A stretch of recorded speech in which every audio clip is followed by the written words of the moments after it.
This is a little story I'd like to call The Curse. The song Alive, which was on our first record, and it was the first song we ever wrote as a group, and a song that we played hundreds of times live. It's really, it's been transformed through the years, and it's not so much how we play it or the arrangement, but more the interpretation. So the original story being told in the song is that of a young man being made aware of some shocking truths. And one was that the guy he believed to be his father while growing up was not. And hard truth number two was that the real father had passed away a few years before. Now, as if adolescence wasn't tough enough. So when the mom relays this information of the real father's death it leaves the kid, who's not terribly stable at that point in his development, plenty confused. And I know this because I knew the guy.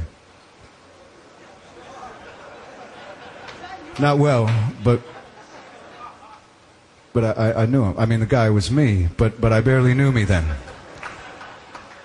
There was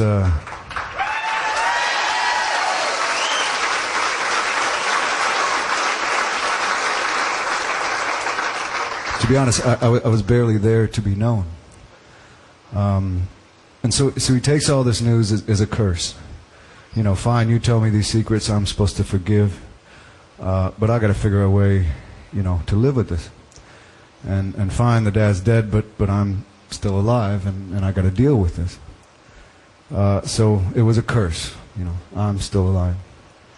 So cut to years later, and we're playing to larger and larger audiences, and they're responding to this chorus in a way that you never thought.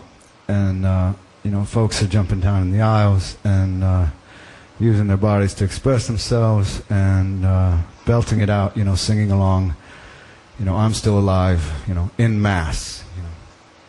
So every night when I'd look out on this sea of people reacting in their own positive interpretation, it was really incredible. The audience changed the meaning of these words.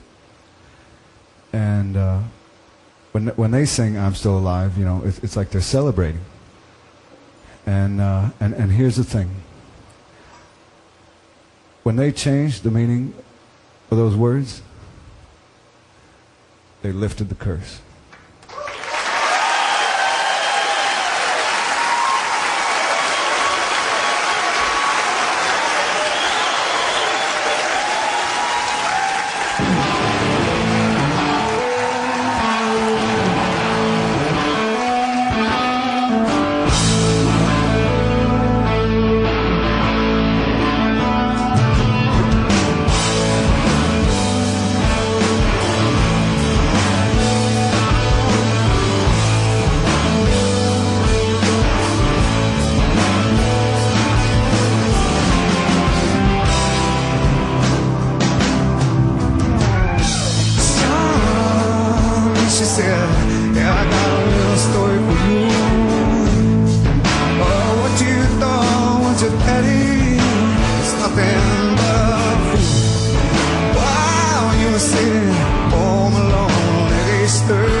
wrote that song when Jeff and I were still in Mother Love Bone, and Andy actually sang that song a few times. With it was called "A Dollar Short" at that time.